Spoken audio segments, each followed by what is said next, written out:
We're back to the Beach Lifestyle Radio Network on the Simply G Radio Network, tolltutor.net for more information, Twitter, tolltutor, Neil S. Haley, Facebook, and also simplyg.com. And I'm really excited to welcome the program celebrity Ciera Payton from the new movie coming out, Spike Lee's movie Old Boy. Ciera, thanks for calling. Oh, thank you. Thanks for having me. Well, I'm excited to talk to you, especially about your childhood, how you were able to deal with what you dealt with to become a successful celebrity. And it goes back to the story growing up in New Orleans. Tell us a little bit about that.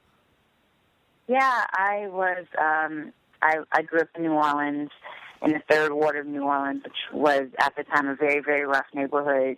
And I lived with my father and my grandmother and my two aunts.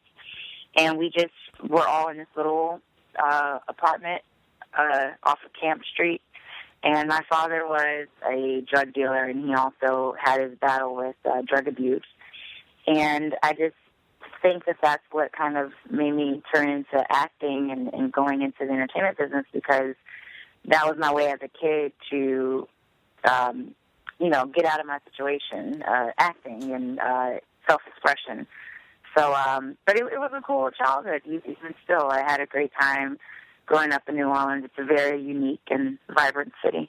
One of the stories that we're going to talk about is specifically that your mother abandoned you, and your grandmother and father raised you, but your father was a little bit of a different way he raised you because of being drug addict and also being incarcerated. And that's where the whole story comes to what you're trying to promote for sure about Michael's daughter, correct? Yeah, I would just make one correction. My mom didn't really so much abandon per se. I know that's out there in the internet a lot. I think the one thing I really am trying to say about the play, one of my messages is that, as parents, people make mistakes. Well, just as humans, everybody makes mistakes. And a lot of this is really me as a young woman seeking a career in acting, is to just try to make sense of all of it and to let go of any remorse that I have towards my parents. And I really take a step back and I just realize that we all are human and everybody makes mistakes. And looking at my parents' situations, they both were young parents. They both dealt with their own set of issues. And, my mom being young and really trying to go out into the world and make a career for herself, she ended up going to Texas and taking care of business that way. And my father was, a drug addict, and he sold drugs, so that's how he took care of business his way. And between the two of them, they thought that it was just better for me to live in New Orleans with my father and my grandmother. And that was, as a kid, that's what I wanted too. So, but as a young adult, you don't understand these things. I mean, we're really as a teenager, and when things start to really come to light, you hold all kinds of emotions in as a teenager. And so this story is just really about my journey of, realizing who I am as a woman, but also realizing who my parents are and really, really finding it in me to understand them and to forgive them. Well, absolutely. And I'm glad you brought that up, because now it'll be out on the radio about that whole situation, because in a lot of ways you might have felt abandoned, but ultimately it's a situation where they were looking at your best interest.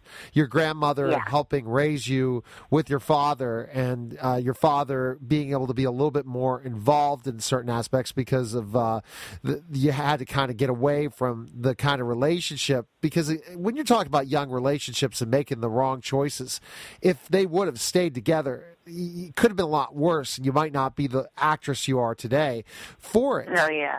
But the story that just touched my heart was reading about your letters. I mean, because I deal with this as an educator when I was a former teacher, especially where, like I said, a lot of the parents had a father who was incarcerated or has been. To know that this is going on lots of kids are sitting in schools right now with their dad in jail, and that the only way of communication is through letters. So that by telling this story, this takes a lot of really kind of putting yourself out there, Ciera, because it's something that really is it's touching to learn about it, but also it's heart-wrenching. Yeah, I would say really as a kid, I read a lot, and I gravitated a lot towards Maya Angelou's books. I believe I read all of her books. And, at 12 and 13 years old, listening to this woman share her story, it really did inspire me to hone my story and know that I was just as unique as her. As I got older and going into the entertainment industry, and becoming interested in becoming a writer, there are all these other people's stories that I wanted to tell, and I'll get like wind of something crazy that happened and be like, oh my God, I want to write that and tell that story. And one of my mentors, Brenda Curran, who was also my employer at What Girls Know, which is a theater program in New Orleans, she was the one that really encouraged me to write my own story because she felt that I did have a unique story. And when I moved here to Los Angeles, I had nothing. I just had a mattress and some boxes, and in one of the boxes I had letters from my dad. And I started reading them, and they just started to tell this whole story, and not so much of my story, but my father's story as well.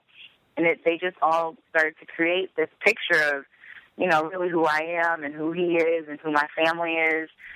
And I just wanted to start it. I just wanted to share that for some reason. And I'm glad I did because, it's presented a lot of clarity to me in my life and this journey that I'm on.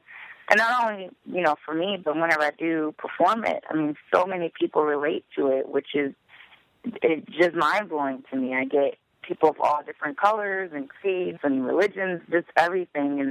And somebody knows somebody that's in prison or somebody that's been addicted to drugs. And, it's interesting to be an inspiration to people or to just be able to tell other people's stories through my story. And absolutely thinking of yourself as a child and your father writing these letters and to understand the fact of how he feels, not being able to see you.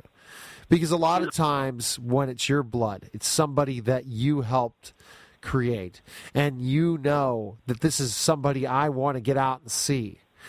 To read those letters, really, you learn more about him when he was not suffering from an addiction. You learned a lot about of his true love that, society leads to these things sometimes. We can't support ourselves, well, we deal drugs. Well, a lot of times we're not disciplined enough to not go on those drugs. So having him sober writing these letters, it's got to just make your heart is just like, why, Dad, why, right? In a lot of ways. But kind of share that. Yeah. It's it's very remarkable, I feel, because him and I have always had a really cool father-daughter relationship, and I do think, the reason that being is because he was addicted to drugs for so long. But I mean, I was around him when he was sober as well, and I would go to AA meetings with him, and he just really wanted to keep everything an open book with us, and I think that was his only method because he didn't really have a father figure in his life growing up. And so I think that was his way of just really trying his best to be a good father, was to be an open book with me and to be communicative with me. And so, reading these letters, a lot of stuff is said that was never said to me in person. And then it's also, he reminds me of a lot of stuff too, of those moments that we used to go to AA meetings, or those moments when he would try to comb my hair, and just like really precious like father-daughter moments, and moments that I'm very, very grateful for. And it's heart-wrenching at times, but it's a life that I'm so accustomed to, so it's not, to me in my eyes, it's not so sad and depressing. It's just it's just my life. It's just interesting, I feel. So yeah. Did that adversity help you stay strong through the difficulties and when people said no? And especially in an acting career. Come on, Ciera, the beginning process of this. Oh, you won't amount to anything, or this isn't going to work, or you're not the right part. But through what you dealt with, the adversity in your life, you're able to take that and persevere through hard times. Yeah, I mean, it just goes back to what I just said. It really was so much a part of my life. So in a weird sense, I'm so accustomed to adversity. And so when somebody tells me that I can't, or says no, or I'm not this, or I'm not that enough, it's just like, okay, well, I'll just keep moving. I gotta keep going. I mean, I haven't stopped now. So yeah, I mean, and especially being in this industry, yeah, it gets every once in a while, but it's just I have to trust and know that I'm here for a bigger purpose than not getting whatever role or having, a producer say that I'm not this enough or that enough, and know that, that I've lived a million lives before I got to Hollywood. So it's just like it doesn't faze me. So absolutely, and through acting this play and practicing and seeing the characters that you've developed in this, what has been the response to the people involved in the project? I know because it's again soon going to you're going to get the play out there, especially when you're talking about the New York showing of this. What has been the response, especially the people being involved in this, being part of this, being a part of the stage in certain aspects? How they responded to this whole story? Well, I have to tell this one little story. When I first did it here in Los Angeles, just kind of as a workshop presentation, I had hired a stage manager to come in with the lights. Never met him, but just heard, highly of him. And we go in and rehearse for the presentation, and he sat down and watched the whole play. And afterwards, he came up to me and was like, don't pay me. And I was like, what? And he's like, I don't want your money. Like, just don't pay me. And I was like, okay, why? And looking at him on the exterior, he's just a normal, straight-laced, young white guy, just looks like he has everything together, which he does. But he admitted to me that his mother is in prison. And when he saw me pulling out these letters on stage or whatever, he knew exactly what I was going through, exactly what I was talking about. And I just remember, like my mouth was to the floor because I was like, what? Like, he knows what I'm talking, I was like, what? That's crazy. And so he volunteered his time and his energy to make this play, the first run of it, a success. And I'm just forever grateful for him for that. My director, Faith Allegra Coleman, she has been at it since day one, and, she loves it, and she's so supportive of it. And her family and her friends back in New York, I mean, everybody's just extremely proud of her for, taking this on. And throughout the times that I've done it, I've had a lot of friends just, like, hey, what do you need? Let me come in, volunteer. Let me come help you out. Don't pay me, because everybody really does believe in this story. And I don't, they see me as this, strong, courageous person, but I'm just really trying to, like, tell my story for other people. And, and so for all of that, I get a lot of love from my friends and my family who are supportive of it because, I guess each of them see something in this story that resonates with them. And that resonates with the African American community and also just the community of people that are affected by the American prison system. So.